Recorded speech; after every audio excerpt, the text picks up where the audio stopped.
Ito ay kwento ilang taon na ang nakaraan, isang malaking sikreto sa malapalasyong bahay na bukod tanging si Maria Fe lang ang nakakaalam. Simulan natin ang kwento sa pamilya ni Maria Fe.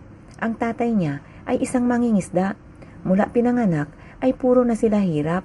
Halos hindi na rin maniwala ang tatay ni Maria Fe sa kanilang dinanas na hirap sa buhay kasi hindi naman siya tamad. Gigising ng alas 5 ng madaling araw, magsimula ng mag-iikot sa kanilang maisan at palayan. Pagdating sa alas 10 ng umaga, pupunta na sa dagat para mangisda. Ngunit isang bagyo lang, patay ang maisan at palayan. Ang puhunan ay tubuan.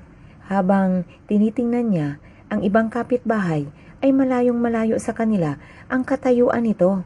Pareho lang naman sila ng ginagawa. Para silang isinumpa. Sila Maria Fe ay 3 magkakapatid. Siya ang panggitna. Hanggang sa nawala ang tatay nito. Nang halos 8 buwan, lahat sila ay nagtaka.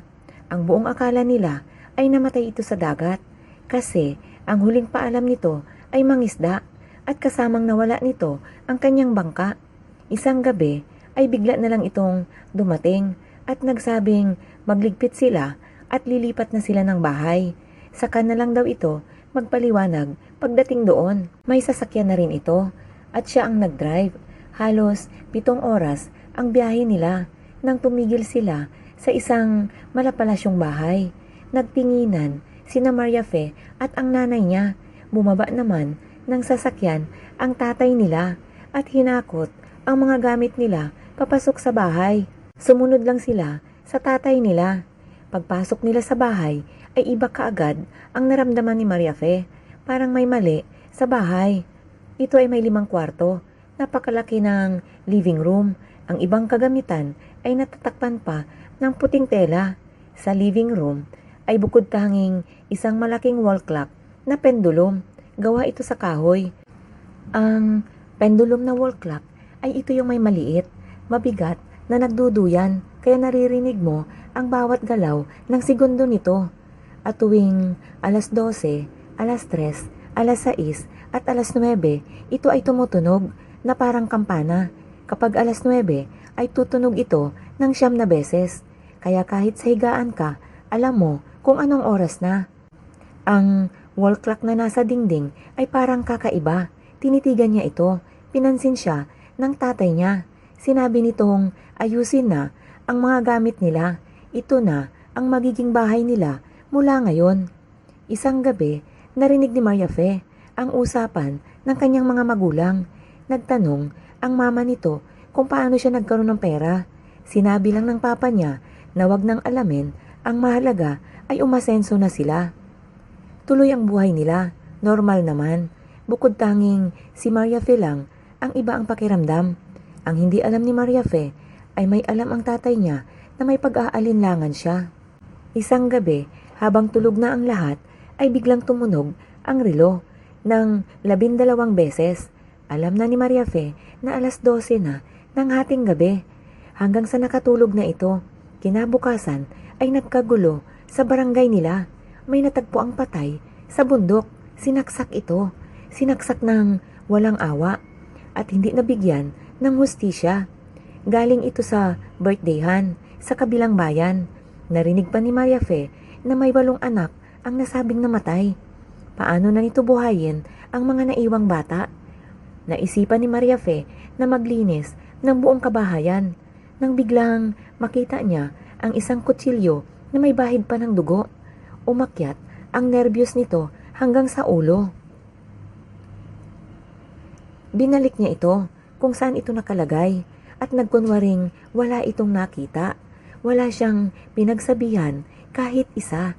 Nakikita niyang masaya ang kanyang ina at ang 2 kapatid sa nangyayari sa buhay nila. Pumasok sa isip niya kung ang tatay nilang nawala noon at ang tatay nilang bumalik ay iisa.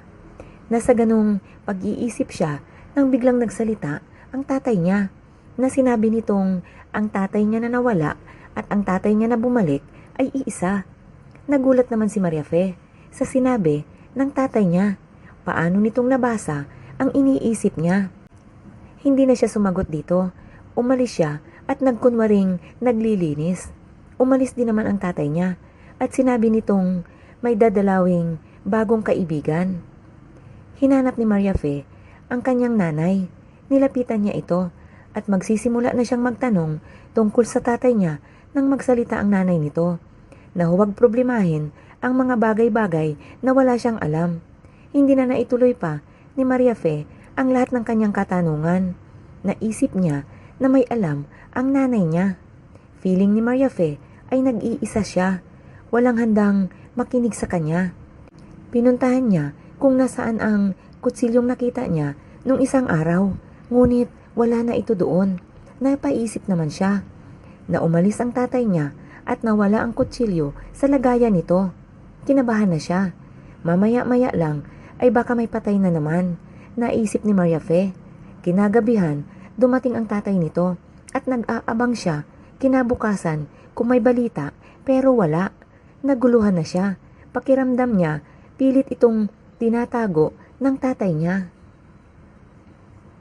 9:00 ng gabi, nasa labas pa siya ng bahay. Hindi siya napansin ng kanyang mga magulang. Ang buong akala ng mga ito ay nasa kwarto na siya natutulog.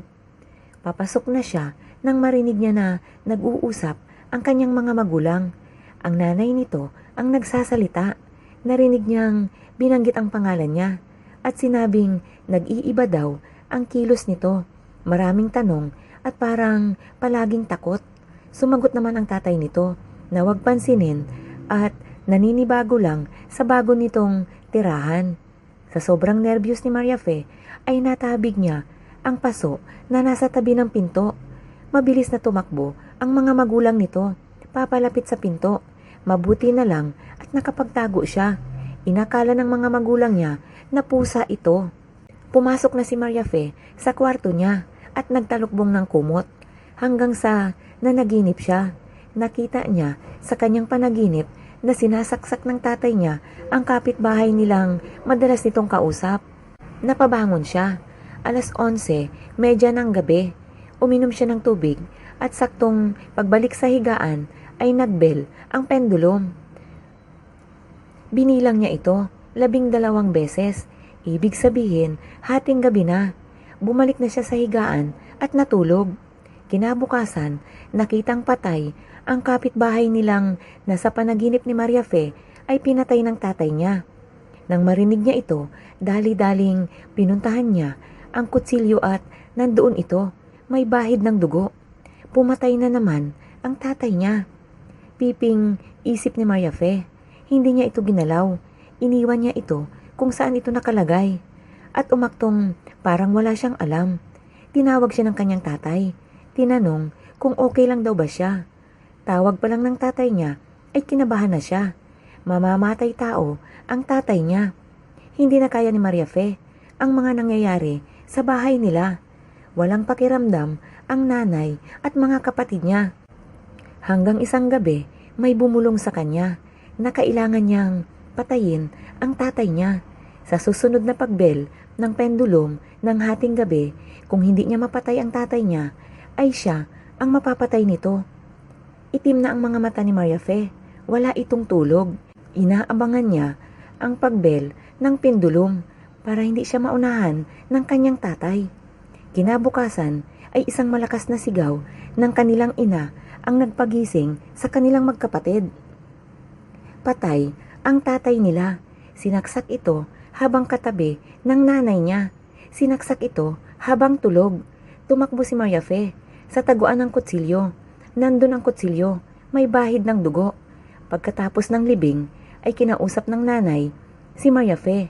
Sinabi nitong alam nito na si Maria Fe ang pumatay sa tatay niya. Sumagot si Maria Fe na kasi daw pag hindi niya ito uunahan ay siya ang uunahan ng tatay nito. At sinabi din nitong ang namatay na kapitbahay ay tatay niya din ang pumatay sa tuwing tutunog ang pendulum ng 12 beses, 12:00 ng hating gabi. At nagsimula ng magsalita ang nanay ni Maria Fe.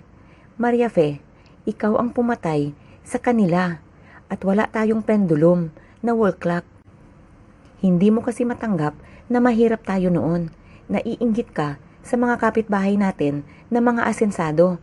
Nang gabing nawala ang tatay mo ay ang gabing narinig niya na nagdadasal ka sa labas ng bahay at sinabi mong tapusin na ang pagiging mahirap mo at gagawin mo ang lahat bilang kapalit. Kaya umalis ang tatay mo, nagsikap sa loob ng 8 buwan. Hindi natulog araw at gabi para maibigay sa atin ang buhay na ito. Nag-flashback sa kanya. Ang nangyari, nang araw mawala ang tatay niya. Nagsindi siya ng kandila at nagdasal na hiningi niyang maging yumaman, gagawin niya lahat anuman ang magiging kapalit nito. At naalala niya ang isang boses na narinig niya kailangan niyang pumatay ng 2 member ng pamilya at hindi niya pa ito nagagawa. Habang nag-flashback sa kanya ang boses ay may boses siya ulit na narinig. Sinabi nitong may isa na siyang napatay na miyembro ng kanilang pamilya. Ang tatay nito, isa na lang ang kulang at pagbibigyan na ang kanyang kahilingan. Tiningnan ni Maria Fe ang nanay niya na umiiyak. Matalim ang mga tingin niya dito. Dinukot niya ang kutsilyong laging nakaipit sa baywang niya. Naglakad siya papalapit sa nanay niya at isang malakas na sigaw na lamang ang maririnig sa loob ng kabahayan. Dumalaw si Maria Fe sa dati nilang lugar na may mamahaling sasakyan, punong-puno ng alahas at may mga bodyguard.